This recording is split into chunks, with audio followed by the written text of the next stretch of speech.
Hi, Kevin. Please tell us a little bit about yourself, first of all. So, as you said, my name's Kevin Hart. I am an analytical method development scientist at Cook Myocyte currently. And my education is in molecular biology and biotechnology. I got my undergraduate degree at Clarion University and my PhD at Penn State University in immunology and infectious diseases, where I studied mechanisms behind malaria transmission. Amazing. You look very young. I'm very impressed you did all that in this young age. Good job. My first question is, lately it's in the talks a lot, especially in our industry, in the film industry right now with the strikes and everything. As a scientist, what do you think of AI right now? What do you foresee as a scientist? What's AI going to bring humanity? Goodness and evil. So, I see AI as something that can be extremely helpful if well controlled. So, the current uses of AI, for example, the current ones that are just for general purpose use out on the internet, answering people's questions, writing people's essays for them, there appear to be some fatal flaws in the technology, in that it currently is unable to determine fact from fiction. So it can make up an entire story for you, and it can be great at making up a completely fictitious story about anything that you want it to, but that's not going to get you an A on a paper or something. And in the same way, it's not going to put a man on the moon again or something like that, because it can only rely on the information that it's given. And if it's not given the right information, then a lot of these AIs will make up information. So I think that it can be dangerous for general purpose use, but I think that it also can be extremely helpful. If you have an AI train on a medical data set, for example, you could potentially catch things that humans wouldn't be able to catch. So, for example, you have an AI train on a data set of diseases for an entire hospital group over the last 30 years. You could potentially discover a trend or a pattern that you may not see with just normal clinical epidemiology, or an epidemiologist looking at that data set. So I think that it's really powerful, especially with looking at very large data sets and with specific training and specific questions. But general purpose AIs, I think, have the potential to do more harm than good at this point. Mhm. And, our project is called Searching for Goodness. And we are starting with our very limited means. So we're doing Zoom interviews. We interview whoever we can reach in Los Angeles with some animal rights activists and looking for scientists. We did interview some people in Antarctica because our goal is eventually have enough means to go to Antarctica and interview some scientists who do researches over there. We had one in Cannes, but we want to get more. We want to be able to go there eventually. And you haven't been to Antarctica, but what do you know about Antarctica? What are your thoughts about that? By all scientists being there and doing different kinds of research, whatever you know about Antarctica, I'm curious about your thoughts. Yeah, so I don't know all that much about Antarctica. I do know that there's currently a lot of impact from climate change in Antarctica. A lot of ice that is melting, and can be the cause of a lot of issues with the reduction in salinity of the water, the changing of habitats for the animal species that migrate to and from and around Antarctica, as well as the changing ocean currents in that region. I think that there's a lot of potential for harm occurring to Antarctica as the Earth continues to warm and the continued ice melt occurs. Mhm. And can we get your thoughts also on climate change and global warming? I think recently something's going on in Maui. They said it has to do with climate change too, but in general, what are your thoughts on that and what we can do as civilians? Yeah, so climate change is a really big deal. And so, to sort of say it plainly. So there are, I think corporations and a lot of people try to put the onus on the individual. And while we as individuals can do things to really to help with climate change, we can travel less often. We can buy more efficient vehicles. We can turn our AC units down or up and things like that. But each of those individual things from an individual person is going to have a relatively limited impact. I think that the best things that we can do is use our sort of consumer mentality that we have in America to purchase items that are made sustainably and made with a focus on the earth, and then also to buy locally. So a lot of the fuel or a lot of the emissions that go into making something go into also transporting that thing. So if I'm buying something from China, even though it might be more expensive produced here in America or in locally to me here in where I'm located in Pennsylvania, that item is going to have far less of a carbon footprint likely because it's not being flown, it's not being shipped across the sea. It's a short drive down the road. So those are things that we can do, but I think the biggest thing that we can do as individuals is pay attention to politics and vote according to our beliefs on that topic. So if you believe climate change is a big deal, we need to get people in office who can make those decisions for us, people who align with our viewpoints on those things. So while we as individuals might not be able to do much, we could have a large influence on selecting an individual who will make these larger decisions to help the government put regulations in place to reduce climate emissions,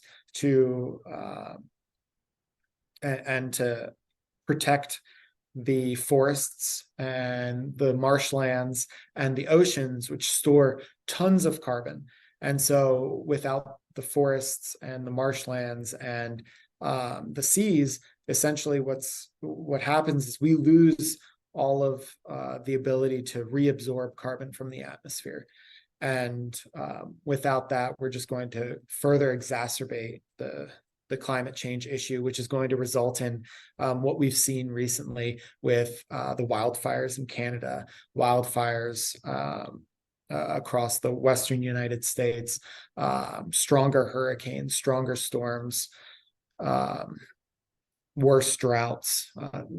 All over the world, we're seeing all of these things now. So while the decision that we make here might seem like it's not a big one, the climate decisions that we make apply to the whole world, and we all need to work together as a planet to resolve these issues. Not one country, not one person is going to be able to have a large impact, but as a society, we can come together and really help to slow or stop global warming and prevent the further destruction of what we know as our climate norms. I love your answer. That's a really good answer. Thank you. I'll let Armin to ask a few questions. You want to ask? Yeah, I'm just sorry. So, anyway, we didn't have time to get the We just literally jumped into it, didn't even have our coffee yet. So we're like, wait a minute. I'm a little more woke. I'm used to waking up this early. Question, man. Like, I mean, what do you see the direction? Because now that you know, electric cars are like, you know, in the market right now, like, where do you see the future of the oil industry? Because that's also like affecting our ozone layer. Absolutely. So the hope is that the oil industry will be, at least in my opinion, reduced in size. And so we're likely not going to get rid of things made with oils completely.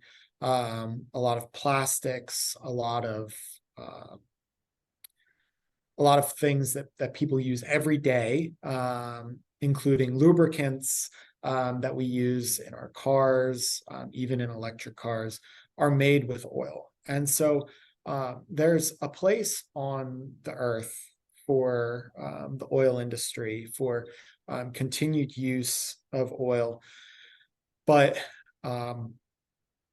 preferably not burning it and releasing it into the atmosphere. And I think that slowly, hopefully, we can transition away from oil completely with the advances in science, being able to produce plant-based plastics and different technologies for and replacements for the current things that we produce using oil. One last question. I think we don't need to hold the until 9 because we got good enough information. Unless you have, after this question, if you have any other question, we'll ask one more, and that's good. That's good enough. Because we're really making a short documentary at this point, getting like a bunch of different scientists' point of views, putting it together so it doesn't have to be too long. And your answers are great. All your answers carry so much short weight. And on point. I love every answer you gave us. The AI, the climate change, everything's great. I think I want to use all of it as much as possible.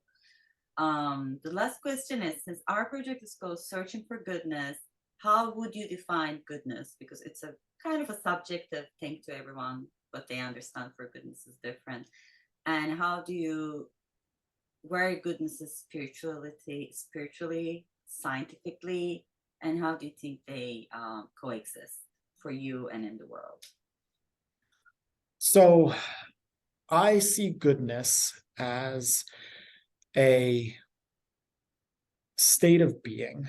So not just something like being good to another person, that's included, but goodness in caring about each other, caring about the planet, generally doing the best that we can in all aspects of life. So you can have goodness in your friendships, where you care about one another, you care about the decisions that other people make, and you help other people through tough times.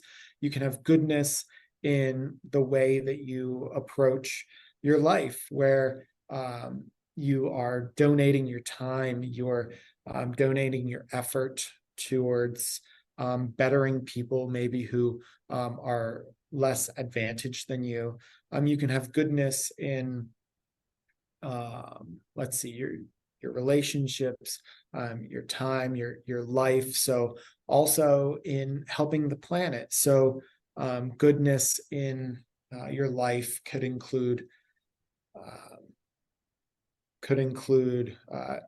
advocating for preventing the furthering of climate change, for,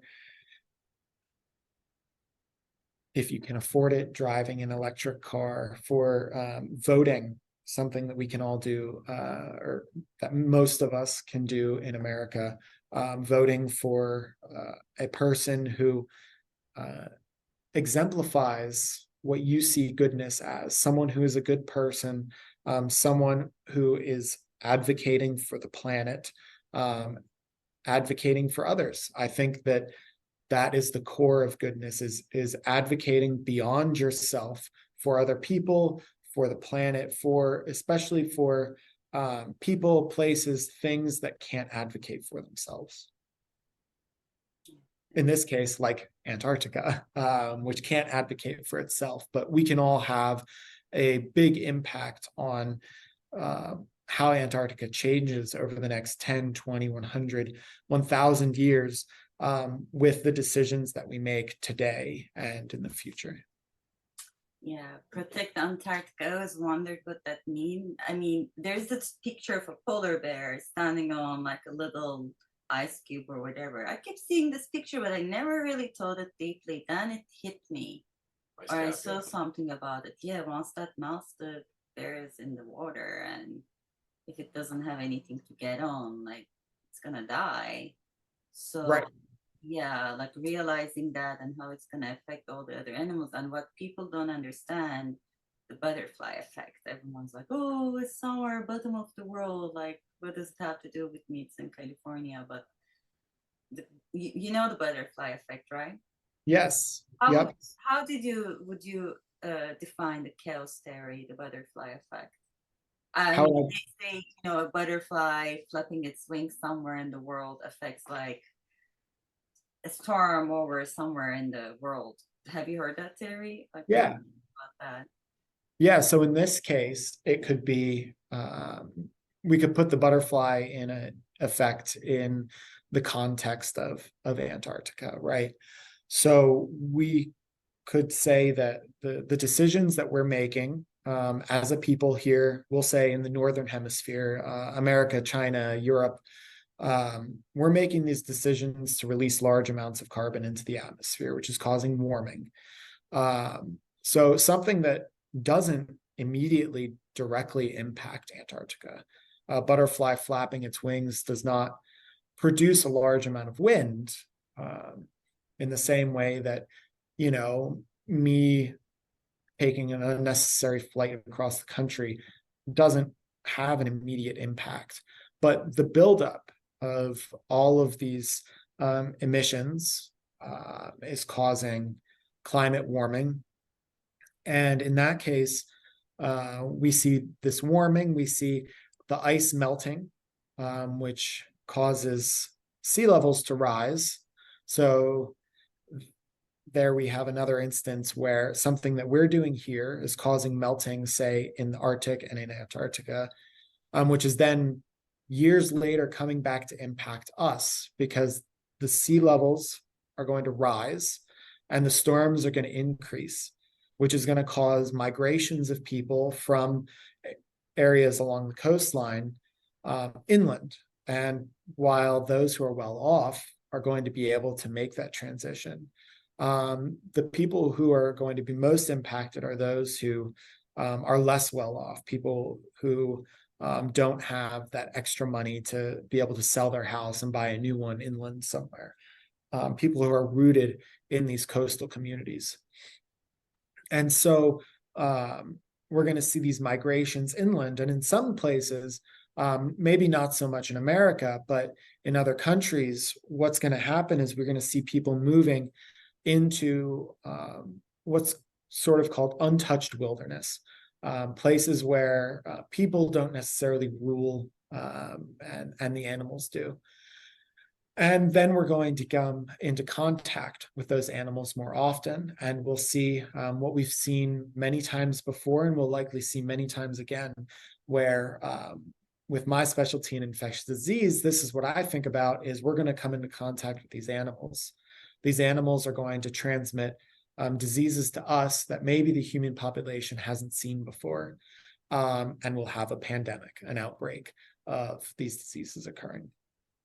All because of climate emissions that we did here, impacting ice melting in the Arctic and in Antarctica, which are causing mass migrations in, we'll say, countries that don't necessarily have large carbon footprints, especially those in, say, Southeast Asia, where those people are going to move inland. They're going to have a contact with animals that they don't necessarily normally come into contact with. And that's going to cause the potential transmission of disease to those people who that again will then spread. And as we've seen with the COVID pandemic, the virus spreading all across the world, all from potentially one small interaction with an animal. And these things are going to happen more and more, more migrations, more people moving inland into untouched areas, and likely more pandemics, more disease spread. And it's just going to continue getting worse the further we go and the further we push this. Very bright future. But it can be a bright future, right? If we limit our carbon input, our carbon output, sorry, and we reduce the amount of, by reducing the amount of emissions, we're going to reduce the temperature change. We'll reduce the amount of ice melt that occurs, hopefully, which will then prevent a lot of these potential migrations and prevent some of these interactions from occurring. Now, there are things that we can do, we can put into place to prevent a lot of these things or to stop these things, but they take large monetary investments. So we could stop it at the point of the infectious disease and have a lot of disease surveillance, which costs a lot of money to have a lot of people doing disease surveillance all over the world. We could do better with rehousing people who have to move due to the impacts of climate change. We could reduce our emissions and not have to worry about either of those things. There's a lot that we can do to prevent the worst of what could happen from happening, but we need to put in the effort to do it. Very good. And lastly, do you want to tell us about a little bit more what you do and how you contribute to the goodness of the world? Yeah, absolutely. So what I do here at Cook Myosite is I'm an analytical method development scientist. What that means is I produce all of the tests that eventually get run on our products. So the safety tests to make sure that it's not going to hurt you when you get an injection, the efficacy tests to make sure that it's going to work when we inject it, and all the other tests to make sure that it is going to be safe and effective and a product that is going to be consistent. So the product that you get, the product that your neighbor gets, the product that a person across the country gets are going to behave similarly. What I do is I produce the assays for that. And what we do as a company is we produce autologous muscle-derived cell products that we currently use for 3 clinical trials right now. One for stress urinary incontinence, one for fecal incontinence, and one for tongue dysphagia. So these are, in many cases, what people consider quality of life problems. If you're having an issue with having to go to the bathroom all the time, you tend not to travel as much, you tend not to enjoy life nearly as much because you're afraid to go out, you're afraid to go do things for fear of having an issue.